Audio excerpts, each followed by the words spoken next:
Nama Bro Ron mendadak menjadi perhatian publik setelah video-video dan aksinya menagih janji pembayaran dari BUMN yang tak kunjung terpenuhi. Bagaimana perjalanan panjang Bro Ron hingga menjadi pengusaha sukses seperti sekarang? Apa kiat menjadi pengusaha di bidangnya agar bisa sukses? Dan bagaimana keberanian Bro Ron dalam menagih hutang BUMN ke perusahaannya? Sudah hadir di studio Center Indonesia. Bro Ron, apa kabar? Baik, sehat. Alhamdulillah Bro Ron, aku seneng banget loh ini Bro Ron, gak nyangka mau hadir di Center Talks, memenuhi undangan kami. Terima kasih Bro Ron. Ya, kita usahakan kalau diundang perihal ini kita datang. Tapi jangan dibilang sukses dulu Mbak, karena kalau pengusaha sukses itu nggak akan khawatir sama tagihan biasanya. Oh gitu, oh, gitu ya. Berarti karena ini berarti ya tapi semua pengusaha sukses tetap berhitung lah Bro Ron. Tetap berhitung ya, betul. Ya gitulah. Tetap berhitung, tapi ya masih berjuang. Jadi Bro Ron masih berjuang. Sangat viral videonya. Ya. Di TikTok, di Instagram, di YouTube semua bertebaran. Bahkan Bro Ron sering dipanggil ke stasiun televisi juga. Ya. Apa yang membuat Bro Ron seberani itu? Ya kalau viral ya mungkin viral karena netizen yang sharing ya. Memang bagus engagementnya. Saya tidak nyangka ini dari awal kayak begini itu nggak nyangka, tidak pernah menyangka. Kalau bertanya kenapa seberani gitu ya, waktu itu memang awal-awalnya karena ya sudah BU lah ya. Namanya BU ya, bisa-bisa orang bisa desperate, bisa kilaf atau gimana. Saya waktu itu sudah mentok lah, mentok. Menagih, tim saya juga sudah mentok menagih, dari tim kantor udah mentok, saya juga udah merasa mentok, sudah ketemu sama pimpinan proyek, bahkan sudah ketemu di kantor pusat mau menagih, bahkan ketemu di salah satu petingginya, salah satu petinggi waktu itu ya, lumayan tinggi lah posisinya. Kita menagih, ngomongnya kita lihat nanti gitu kan. Ya itu kalimat ini pakai, kita lihat nanti ya. Ya saya udah desperate loh bro. Marah, desperate, mentok. Ya keluarlah semua. Curhat online. Kalau Bro Ron sendiri ini pengusaha di bidang constructionnya aspal atau? Aspal, tadinya kita spesialis di jembatan. Struktur jembatan, kita supplier dari saat pembangunan jembatan itu dari bawah, angkurnya lah. Ada beberapa saya ngomong teknis ya, angkurnya, bantalan jembatannya, bahasa teknisnya bearing pad. Jadi dari angkur bantalan jembatan sampai di atas sambungan jembatannya. Nah, karena sambungan jembatan ini memakai bahan aspal, yang bahan bakunya dari aspal, jadi netizen kira itu saya itu pengusaha aspal ya kan. Padahal sebenarnya spesialis sambungan jembatan di awal-awalnya, gitu aja. Oh jadi di bidang apa sambungan tadi itu, kemudian kalau otomotif kayaknya di Instagram aku lihat di Instagram Bro Ron ada otomotif juga, itu hobi aja atau memang di bidang sebenarnya itu malah usaha utama saya di otomotif. Oh, usaha utamanya di otomotif. Itu karena hobi sudah lebih dari 10 tahun, hobi saya otomotif, hobinya khususnya moge waktu itu ya. Sudah lama saya main otomotif. Akhirnya dijadikan bisnis dan lancar, terus saya berkembang di dunia konstruksi. Oke, gitu. Kalau Bro Ron sendiri kan orang melihat Bro Ron sekarang kan adalah pengusaha sukses gitu ya. Kalau Bro Ron 20 tahun yang lalu boleh diceritain nggak Bro Ron awalnya merintis usaha? Apakah merintis? Apakah emang udah brojol dari lahir udah konglo gitu Bro? Wih, konglo, waduh mimpi. Percaya atau tidak, orang tua saya itu perawat. Oke. Perawat. Jadi bapak saya itu backgroundnya mekanik, dulu kepala mekanik di pabrik kertas Goa yang di Makassar, sekarang udah tutup. Itu BUMN waktu itu. Terus kita pindah ke Amerika, sekeluarga pindah, mereka jadi perawat ya. Saya tamat SMA jadi perawat, jadi nggak ada yang konglo-konglo. Saya berusaha menjadi konglo ya. Oke. Bermimpi, ya. Keluar dari zona nyaman berarti ya. Keluar dari zona super nyaman, ya kan. Nah, jadi kalau ngomong 20 tahun, berarti 2003 itu saya, ya udahlah waktu 2003 mungkin saya ada usaha-usaha kecil waktu itu. Jadi saya saya dulu kuliahnya perawat, ikutin jejak orang tua, hanya kerja 2-3 tahun, terus buka usaha kecil, usaha stiker.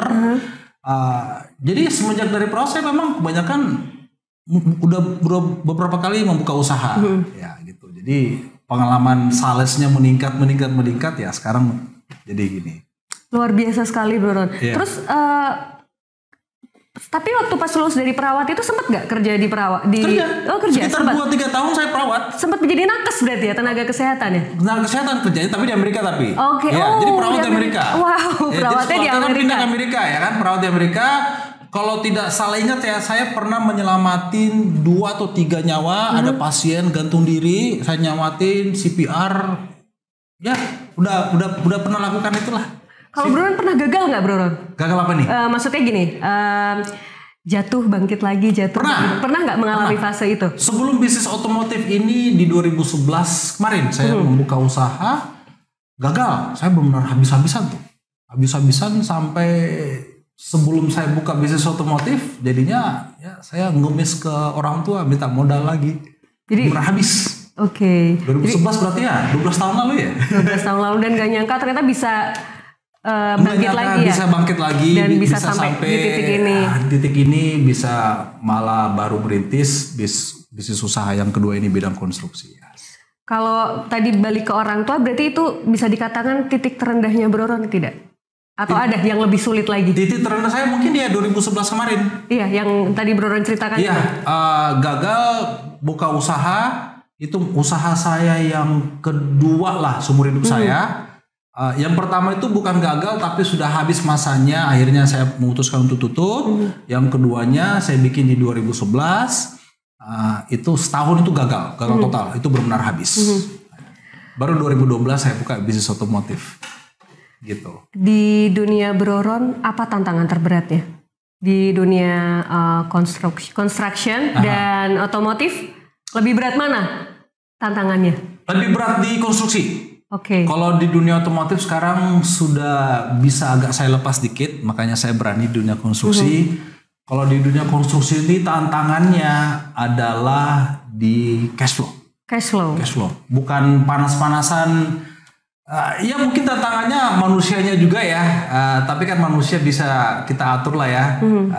Training, kita konsisten harus training supaya bisa menghasilkan hasil yang baik, karena kan ini hasilnya akan dirasain oleh masyarakat luas ya. Saya selalu tekankan kerja pakai hati, itu tagline di Sahabat, di usaha konstruksi saya, kerja pakai hati. Kenapa? Karena saat kita bekerja itu nanti hasilnya akan mungkin dilintasi saudara kamu, adik kamu, keluarga atau yang lain, bahkan ribuan warga tiap hari. Tantangan berikutnya cash flow lah, itu di dunia konstruksi dimanapun ya itu sama. Cash flow itu berarti terkait dengan kelancaran pembayaran ya? Yes. Kelancaran pembayaran dari klien. Iya, klien yang mana itu yang Bro Ron lantang suarakan di berbagai media sosial. Betul sekali. Soal BUMN yang sangat sulit dalam melakukan pelunasan gitu. Pelunasan ya, karena kita yang memodali proyek. Kita apalagi yang proyek BUMN, proyek pemerintah itu tidak ada down payment. Kalau proyek swasta itu masih ada down payment ya. Bisa 10, bisa 20, bisa 30%, bahkan bisa 50%. Tapi kalau pemerintah itu zero down payment. Jadi benar-benar kita yang modali dari awal, material, jasa gitu kita dari awal.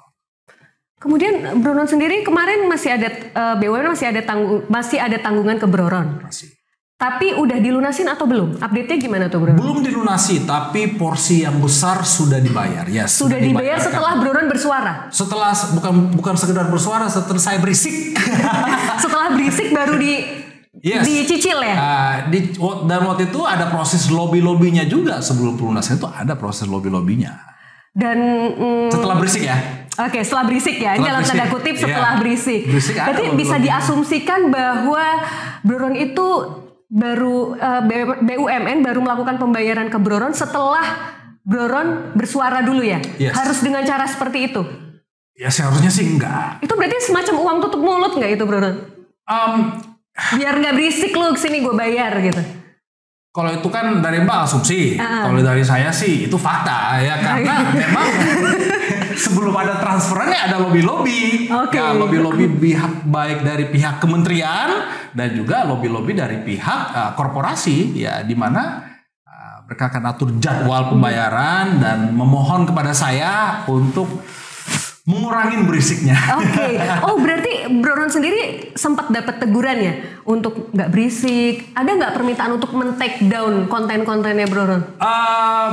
Permintaan untuk take down ada. Oke. Untuk membuat konten damai, perdamaian juga ada. Oke, bahkan diminta untuk bikin konten perdamaian. Yes, diminta. Jadi waktu itu ada pertemuan. Jadi kita bertemu dengan salah satu petinggi lah ya, petinggi proyek. Info dari beliau adalah ada permintaan dari kantor pusat nih ya kan. Mungkin seminggu atau 2 minggu ke depan akan ada pembayaran. Kalau bisa ya lebih tenang dikit lah. Dan nanti setelah pembayaran kita akan pertemukan dengan direktur ya kan. Salah satu direksi bilang enggak, saya nggak mau salah satu, saya maunya big boss ya kan. Nah, oke, big boss, kita bikinlah nanti video perdamaian. Ini udah baik-baik nih, udah santai nah, gitu. Seminggu kemudian ditangkap sama kejaksaan big bossnya.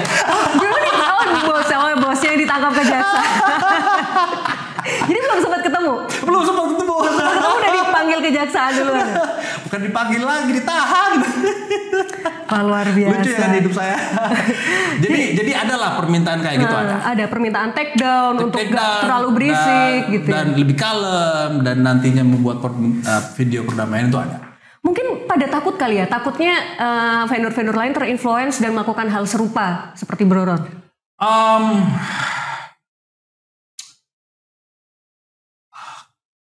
Apa ya? Kalimat yang dipakai adalah ya supaya tidak ramai aja ke yang lain. Karena citranya kan nanti jadi buruk juga. Jadi buruk dan kebetulan korporasinya kan perusahaan TBK. Ya kan perusahaan TBK kan tidak ingin mendengar, tidak ingin menonjolkan hal-hal yang buruk. Itu saya pahami juga. Saya pahami dari sisi bisnisnya beliau saya pahami juga. Ya karena saya juga kan punya impian perusahaan saya mungkin TBK suatu hari ya. Amin. Pasti pengennya kan hal-hal yang positif ya. Tapi yang saya pikirkan juga, saya ingat beberapa bulan ke belakang pada titik benar-benar saya itu BU banget sampai tahun baru kemarin itu saya itu tidak bisa kemana-mana. Kalau saya udah janjiin keluarga, istri dan anak-anak pengen jalan-jalan tahun baru untuk holiday, saya akan mengambil bonus dari perusahaan ya ternyata ya tidak ada uang sama sekali. Kita di rumah tahun baru kemarin keluarga. Dan Bro Ron bukan satu-satunya. Banyak vendor di luar sana yang bahkan harus mengurangi karyawan, harus mem-PHK karyawannya karena belum terbayar itu ya. Saya masih mendingan bisa jalan udah namanya BU tapi masih bisa jalanin proyek ya. Yang lain ada yang bangkrut, ada yang tutup, bahkan ada yang stres bunuh diri, ya itu terjadi. Cerita itu banyak, ribuan, ratusan, ribuan, saya berani bilang ribuan. Kok bisa kayak gitu ya Bro Ron? Padahal BUMN ini kan proyek yang proyek pemerintah ya, BUMN ya. Yeah. Kenapa bisa pembayarannya terkatung-katung? Sedangkan mendapatkan suntikan dari negara, which is harusnya lebih mudah dong untuk melunasi pembayaran. Ya, itulah mismanagement. Kalau saya dari sisi bisnisnya lihatnya mismanagement ya. Karena kalau dari struktur dari atas itu pihak owner, baik itu pemerintah atau siapapun, itu infonya itu sudah turun ke bawah. Sudah turun ke BUMN sebagai maincon. Maincon udah turun ke bawah dananya, tapi ke subkonnya, ke vendornya, ke rakyat ini ya tidak turun sama sekali. Ya itu mismanagement. Terserah rakyat, netizen bilang dikorupsi lah, KKN lah atau apalah. Ya itu bukan tugas, itu bukan saya yang bersuara, itu tugas kejaksaan aparat hukum ya. Betul. Tapi ya menurut saya itu mismanagement. Berarti kalau dari pihak owner, dari Pemda, dari Pemprov terkait proyek-proyek itu sudah dibayarkan ya, udah dibayarkan ke BUMN-nya, namun tidak terdistribusi, berarti seperti itu. Jadi sepemahaman saya, alur uangnya itu kan dari owner. Kebetulan yang saya kerjakan ini adalah proyek pemerintah pusat, ya kan, melalui PUPR. Berarti PUPR wakilnya pemerintah pusat, program pemerintah pusat membangun jalan tol, ya kan, atau bangun jembatan. Dipilihlah Maincon, kontraktor utamanya, itu biasanya BUMN, ya kan, mau Waskita Karya, HK, itu banyaklah BUMN konstruksi. Nah dari situ nanti BUMN-nya turun sebagai ibaratnya konstruksi Menkon utamanya, kontraktor utamanya, dicarilah subkon di bawah yang spesialis di bidangnya. Ya kan ada spesialis aspal, ada spesialis, ada juga supplier besi, ada supplier beton, supplier batu lah, itu banyak rental truk atau rental armada, rental alat berat itu banyak. Disitulah dicari. Nah, dari atas ke Menkon itu dana turun. Karena sepemahaman saya melalui undang-undang ya, pemerintah baik itu pusat atau daerah tidak boleh melakukan program tanpa anggaran. Ya, mungkin banyak yang paham itu ya. Jadi kalau sudah ada anggaran, baru programnya bisa dijalankan, dieksekusi ya. Nah, berarti kan dari atas sudah ada itu dananya, turun ke Menkon, turun ke PUPR melalui dari pusat mungkin Kementerian Keuangan atau gimana, turun ke PUPR, dari PUPR turun ke Menkon, kontraktor utamanya. Nah, disitulah kandasnya, disitulah macetnya. Berarti belum terdistribusinya tuh dari kehambat di Menkonnya itu ya? Kehambat di Menkon. Nah, jadi bayangkan kalau subkon ini terbayar, Mbak. Saya terbayar nih. Ke bawah itu ada lagi supplier bahan baku saya, pekerja saya, iya kan? Supplier bahan baku saya mungkin ada juga dia butuh belanja untuk membuat bahan baku yang saya butuhkan kan.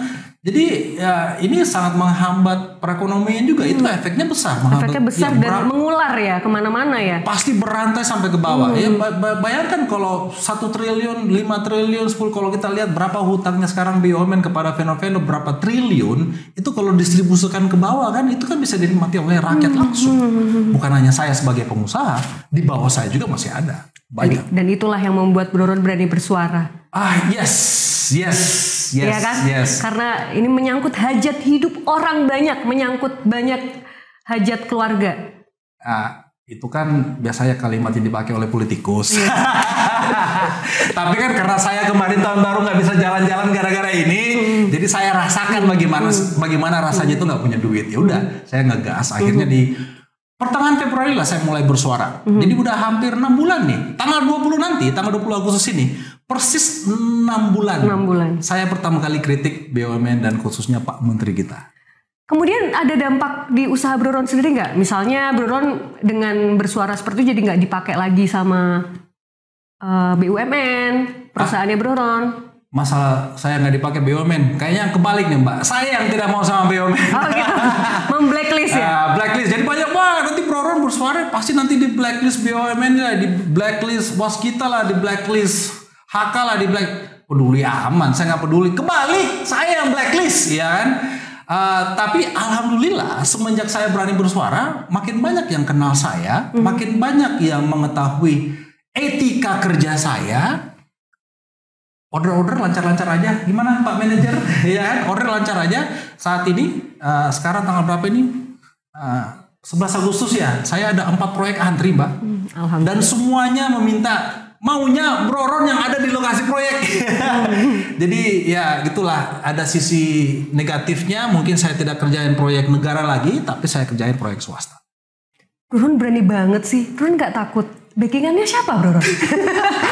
Nih backingannya berani banget loh, nggak takut tiba-tiba ada tukang nasi goreng seliweran tiap hari depan rumah. Malah saya bikin meme tuh, saya nunggu depan rumah, saya pegang HT sama saya punya piring yang mana lagi nunggu bakso kok nggak ada lewat. Enggak lah, kita kan kita kan menyuarakan hak. Dan kebetulan connect kepada netizen, kepada rakyat. Ini kok connect ya, merasa ya sama lah kayak pekerja biasa aja, nggak harus pengusaha. Bagaimana rasanya kalau gajinya ditertunda? Bagaimana rasanya kalau tidak terima gajinya? Ya sama juga kita sebagai pengusaha ya, gaji kita ya pembayaran dari klien kita, pembayaran dari customer kita. Jadi karena itu connect ya, saya nggak perlu ditakutin lah. Dan ya apa ya, yang kita suarakan itu kan bukan mimpi. Hak, data, ada datanya tagihan. Jadi kalau ditanya siapa backingannya Undang-Undang Republik Indonesia. Gitu. Bro Ron sendiri kan bukan orang baru nih di dunia construction ya. Kalau melihat pembayaran yang sangat sulit dilunasi oleh BUMN sekarang. Pernah nggak sih BUMN itu sehat, Bro Ron? Maksudnya apakah ini baru terjadi baru-baru ini? Apa sebenarnya ini sudah terjadi belasan puluhan tahun? Urban legend ya, waktu saya pertama kali terjun di dunia konstruksi katanya hati-hati, itu BUMN susah bayar, itu sudah dari dulu memang begitu. Lama bayar, tapi akan dibayar, iya kan?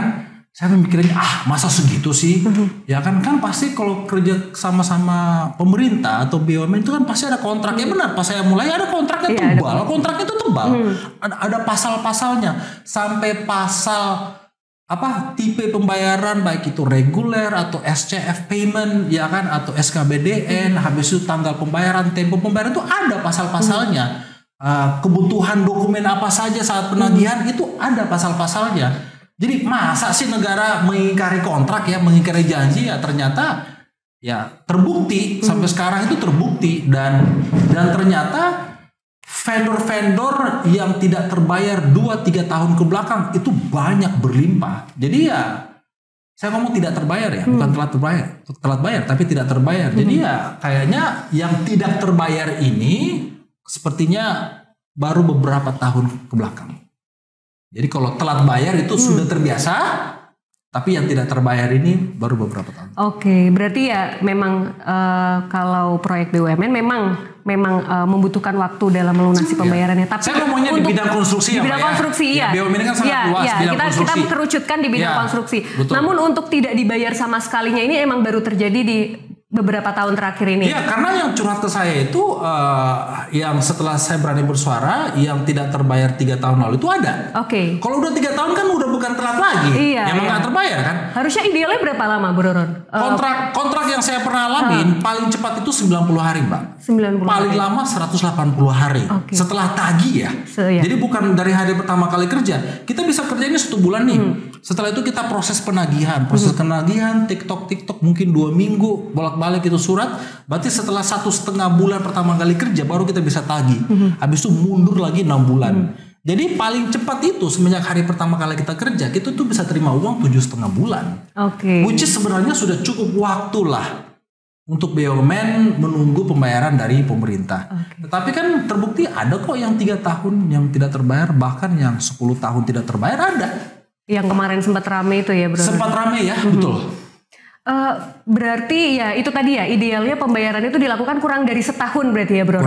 Kurang dari setahun, namun ini sudah menahun dan 3 tahun belum ada kabarnya ya? Ada yang sampai 10 tahun bahkan dikonversi hutangnya menjadi saham, itu kan ngawur banget itu ngawur tapi sedih sekali itu.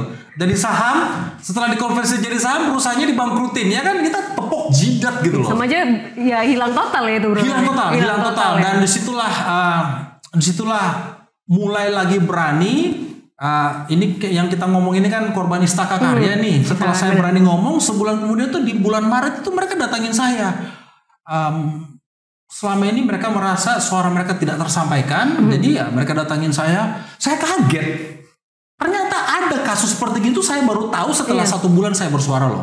Ternyata ada yang hutangnya sudah dikonversi menjadi saham, tapi sekarang perusahaannya tutup, dipilotkan, dibubarkan oleh pemerintah. Ya dipilotkan oleh pengadilan, tapi dibubar total oleh pemerintah. Karena itu BUMN sebagai pemegang saham.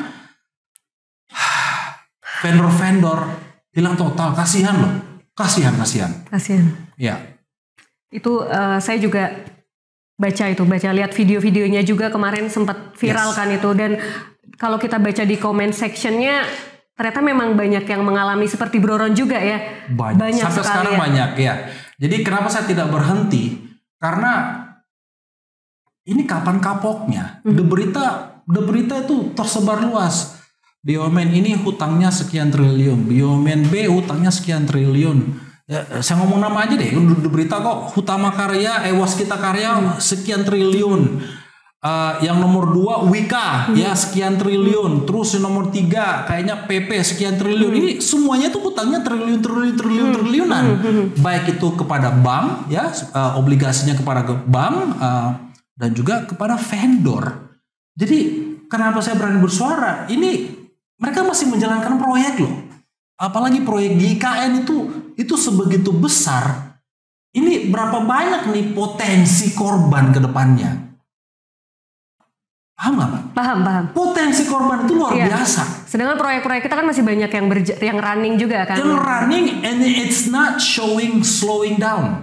Tidak kelihatan melambat di IKN, malah ngegas, makin ngegas. Ya ampun, mau berapa banyak yang korban, yang bangkrut nanti. Aduh, gak kebayang dah. Saya gak kebayang. Sebenarnya kalau dari pemerintah sendiri, Bro Ron, apa yang diharapkan, Bro, dari Bro Ron, pemerintah bisa ikut andil dalam menyelesaikan permasalahan ini? Ada nggak? Ya bikin proyeknya dari PUPR aja langsung ke kontraktor lokal. Jadi biar langsung direct gitu ya? Mesti lewat BUMN? Ngapain langsung aja? Kalau tahu problematik kayak gitu ya? Ya supaya netizen juga paham ya. BUMN karya-karya ini kebanyakan itu hanya manajemen. Kata kasarnya calo. Jadi negara mencalonkan dirinya sendiri, negara mencalonkan diri sendiri, proyek sendiri supaya cuannya tertahan di situ, ya supaya mereka juga ya harus ada cuan dong, kan untuk mendukung operasional mereka. Iya, tapi sebenarnya kenapa nggak dari PUPR-nya turun langsung aja ke bawah, mencari saya perlu supplier besi, supplier beton, supplier aspal, supplier ini, jasa ini, rental ini, ya langsung aja manajemennya dari PUPR. Bener. Kenapa harus lewat BUMN karya? Jadi ya kayak korban-korban di belakang, kalau korporasi tidak melunaskan, sebaiknya janganlah menzolimi rakyat. Ya bayar dari APBN. Nah, pasti akan lebih ramai lagi. Wah, masa uang pajak kita dari mesti membayar hutang-hutang korporasi. Ya siapa suruh bikin sistemnya kayak gitu? Itu jelas akan kontroversi sih. Ya siapa suruh bikin sistemnya kayak gitu ya harus ada apa ya? Harus ada tanggung jawab. Ini kan tanggung jawab. Iya betul. Masa dilepas di korporasi tanggung jawabnya yang menangiskan rakyat. Gitu. Bro Ron sendiri kan dalam menjalani pekerjaan ini kan dipantau dengan sangat teliti ya ketika menjalankan proyek. Yes. Tapi dalam kenyataannya kan harusnya seperti itu Bro Ron. Tapi dalam kenyataannya banyak jalan-jalan yang sepertinya tuh tidak dilakukan sesuai dengan sebagai mestinya, sehingga kayak ini baru perbaikan jalan kok udah lobang lagi. Ini udah apa nyenggolnya Mbak? Loh iya, bener gak Bro? Iya, karena ini kan kayak banyak kan jalanan-jalanan yang ini perasaan baru diperbaiki tapi kok udah rusak. Itu benar sekali. Iya kan Bro? Benar sekali. Kalau saya itu kan saya pantau langsung dan itu tadi di awal podcast tadi saya bilang saya tuh tanamkan budaya ke tim saya kerja pakai hati. Saya udah bilang malah kadang-kadang kita tuh briefing, bayangkan ya, kalau ini nanti rusak, cepat ini rusak, ya kan, hasil kerja kalian rusak. Bayangkan kalau adik kamu, tante kamu, om kamu lewat sini mati jungkir balik. Saya pakai kata mati, benar-benar yang supaya tertanam di otak, mati jungkir balik. Kenapa? Hasil kerja kamu ngawur. Dan jadi saya itu udah saking percaya dirinya sama tim saya, bahkan saya candain kadang-kadang, nanti kalau ada konsultan ngawasin bilang udah turut tidur aja, ngapain ngawasin. Saya nggak perlu diawasin Mbak, karena itu udah budaya kita secara internal memberikan hasil yang terbaik. Kalau mengenai jalan yang rusak itu kendalanya bukan di kontraktor secara general, tetapi di PUPR. Okay. Baik itu tingkat pusat, tingkat provinsi atau tingkat kabupaten yang kurang baik manajemen maintenance-nya. Nah, jadi kalau saya ngomong dari sisi jalan raya ya, yang aspal, yang sepemahaman saya itu aspal itu tidak akan rusak dalam sekejap. Pasti akan mulai dari keretakan. Dia retaknya retak seukuran rambut dan itu kalau tidak langsung diperbaiki dia akan menyebar makin besar menjadi lubang. Jadi kalau Mbak lihat ada lubang di jalan raya itu bukan tiba-tiba langsung jadi lubang semalam enggak. Ada prosesnya. Itu minimal sudah berminggu-minggu dibiarin, nggak ada tindak lanjut langsung. Dan kelemahan kita di negeri ini yaitu di maintenance dari pihak PUPR. Padahal kan kalau memang contoh di kota-kota kecil yang tidak bisa langsung tindakan langsung kan bisa gandeng vendor-vendor yang bisa langsung menindaklanjutin perbaikan khususnya ya di sambungan jembatan. Sambungan jembatan ini waduh itu sangat disayangkan. Saya perhatiin kalau dari Pemda atau Pemkot perbaikannya tidak menggunakan material yang tepat. Sering banget sambungan jembatan yang seharusnya menggunakan bahan aspaltik, ya ini aspal khusus ya Pak ya, nggak usah terlalu dalam saya ngomongin, tapi mereka memakai aspal hot mix yang biasa, yang tidak ada daya luntur sama sekali, ya di mana jembatan itu perlu bergerak. Jembatan bergerak kalau dipakai sambungannya ditanam dengan hot mix, dia pasti akan retak. Itu 1 hari akan retak lagi dan muncul lagi lah lubangnya. Jadi itu juga salah satu permasalahan di negeri ini di maintenance itu yang sangat tidak baik manajemennya. Gitu. Jadi Bro Ron ditambah. Okay. Ditambah penggunaan material yang jelek, jadi manajemennya jelek, penggunaan material yang salah, dan juga menggunakan vendor-vendor atau kontraktor yang tidak bekerja pakai hati. Oke, berarti Gitu. memang harus ditekankan bahwa bekerja itu harus dengan hati dan tanggung jawab ya. Tanggung jawab, yes, betul. Rasa tanggung jawab seperti yang tadi Bro Ron bilang, menekankan kepada stafnya Staff untuk internal, membayangkan bahwa keluarganya akan memakai jalan tersebut. Itu penting ditekankan kepada seluruh vendor yang mengerjakan proyek-proyek itu ya Bro Ron. Ya, betul. Kalau Bro Ron sendiri dengan kekecewaan Bro Ron hari ini terhadap BUMN, Bro Ron sumbang ide agar BUMN lebih baik lagi. Masih bisa nggak BUMN kita sehat lagi, Bro? Bisa. Itu nggak cukup kalau kita ngomongin di podcast. Oke. Seharusnya kalau niat itu bisa. Harus mulai dari tingkat menteri. Okay. Saya tidak ngomong tingkat presiden, karena kalau sudah merucut ke karya-karya ini, ya itu kekuasaannya di menteri. Kalau kita lihat di Google, apa sih pekerjaan tugasnya Kementerian BUMN, itu tertulis. Saya paling suka salah kata yang dipakai itu di Wikipedia itu. Tupoksinya adalah membina. Ya, Kementerian BUMN membina korporasi-korporasi di bawah Kementerian BUMN. Jadi kalau pembinanya benar, bekerja dengan benar, ya seharusnya sih nggak seperti ini, ya kan? Makanya saya selama ini tidak mengkritik presiden secara langsung. Karena kritikan presiden itu orang udah anggap kayak menyerang presiden. Jadi saya tidak mau dari awal. Memang saya kritik yang bertanggung jawab di bidang ini ya Pak Menteri, supaya terdengar ya. Jarang orang mengkritik menteri kan. Ya, biasanya kan yang dikritik kan presiden langsung kan, ya kan presiden. Nah, kalau saya menterinya, kenapa ya? Memang dia yang bertanggung jawab. Kalau memang niat ya, kalau ada kemauan, yang saya lihat sih kayaknya nggak ada kemauan. Harusnya menteri kita mungkin bisa lebih tegas juga ya Bro Ron ya terhadap BUMN perusahaan-perusahaan itu. Ya bisa kalau mau, kan, memilih orang yang tepat di bidangnya, ya bukan karena titipan-titipan, ya asumsi saya ya kan, asumsi bukan karena titipan, tetapi memilih orang yang tepat menjalankan perusahaan itu dengan benar. Karena kenapa? Andil dari BUMN sebenarnya bisa besar sekali loh. Yaitu tadi, uang dari pemerintah turun ke bawah. Luar biasa turun ke bawah. Luar biasa. Iya. Jadi ada banyak sekali yang berkorban juga ya itu Bro Ron ya, yang jadi dipaksa berkorban. Ya bayangin perusahaan-perusahaan yang tutup ya tidak bisa memberikan pekerjaan ya.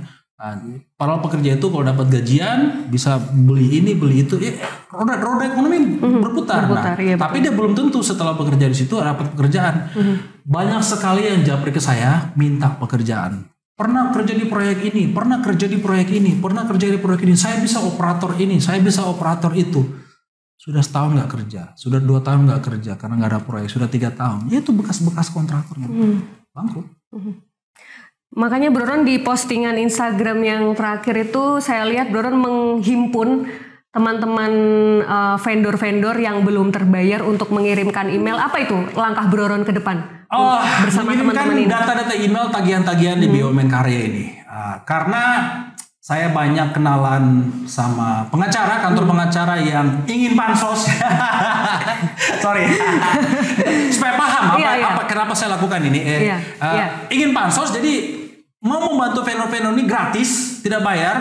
Nanti bayarnya kalau ada hasilnya. Oke. Ya, kalau kan? sudah terbayar ya. Kalau sudah terbayar, iyalah. Jadi baratnya komisi kan. Okay. Jadi banyak sekali lawyer-lawyer yang ingin mengambil kesempatan saat ini, membantu juga ya. Jadi nanti kan saya bantu dengan nantinya saya akan kantor pengacara ini ada kasus ini. Jadi memperkenalkan mereka juga pada masyarakat, hey, ada kok jalan untuk nyentil ya kan, untuk colek nih ya, BUMN supaya bayar. Jadi kirimkan data-datanya, tagihannya lengkap, invoice-nya, BAST ini hati-hati ya guys. Berita acara serah terima. Karena kalau ada BAST itu adalah pengakuan dari proyek kamu udah selesai kerja. Oke. Berarti boleh menagih. Oke. Kita itu tidak bisa menagih kalau nggak ada BAST, Mbak. Oke. BAST ini ibaratnya izin menagih. Oke. Jadi kalau BAST lengkap, invoice, faktur pajak sudah ada, mau yang 2-3 tahun lalu kirim semua. Nanti kita alihkan ke kantor-kantor pengacara yang sudah jadi kenalan kita. Jadi buat senterian yang nonton, siapa tahu punya kenalan atau saudara, keluarga, kerabat yang punya tanggungan ya, yang BUMN masih ada tanggungan ke mereka gitu, bisa langsung. Kejar haknya mau 1 tahun, umur 3 tahun, 5 tahun kejar. Ya kan emailnya korban BUMN Karya @gmail. Gampang sekali kan? Korban BUMN Karya @gmail.com. Oke. Bro Ron, terakhir nih. Yes. Tips menjadi pengusaha sukses ala Bro Ron dengan menghadapi segala tantangan. Jangan menyerah. Oke. Tipsnya ya jangan menyerah. Ikutin pilih mentor. Mentor itu bukan orang yang kamu harus belajar tiap hari, nggak. Pilih mentor. Saya pilih beberapa mentor di sosial media untuk saya follow. Siapa tuh Bro Ron? Saya follow Grant Cardone dari Amerika dan juga Gary V. G-A-R-Y-V-E. Gary V. Tinggal di Google aja lah. 2 orang ini mereka sangat konsisten. Jadi saya ikuti mereka. Ya itulah mentor saya. Saya nggak pernah japrinnya bertanya-tanya, tapi jadi informasi yang saya terima dari mereka itu saya proses dan saya berusaha terapkan itu. Kata kuncinya jangan menyerah dan konsisten. Itu aja, konsisten dan jangan menyerah. Kayak sekarang nih, saya konsisten bersuara 6 bulan nih. Ya kayaknya mereka dari awal anggap enteng kali ya. Ini mas, seminggu 2 minggu akan diam. Ya kan? Siapa ini? Seminggu 2 minggu akan diam. Dan ternyata 6 bulan dan akan ngegas terus sampai lunas. Oke, semangat Bro Ron. Tetap gitu. Semangat menyuarakan kebenaran ya, memperjuangkan, membantu menyuarakan teman-teman yang sampai saat ini masih kesulitan ya Bro Ron ya. Betul. Saya turut bangga dengan apa yang Bro Ron lakukan sampai hari ini konsisten. Semoga perjuangannya membuahkan hasil yang diharapkan. Amin. Terima kasih Bro Ron atas sharingnya. Saya jadi terinspirasi nih untuk menjadi orang yang berani ketika benar ya Bro Ron. Harus gak perlu takut. Gak perlu takut. Thank you banget Bro Ron atas waktunya. Semoga sukses, sehat selalu. Terima kasih. Nah, Sentrian, itu tadi kita sudah menyaksikan sharing dari Bro Ron yang sudah berani dan bernyali menyuarakan kebenarannya. Terima kasih sudah menonton, tetap nyalakan sentermu, jangan lupa subscribe Senter Indonesia. Wassalamualaikum warahmatullahi wabarakatuh.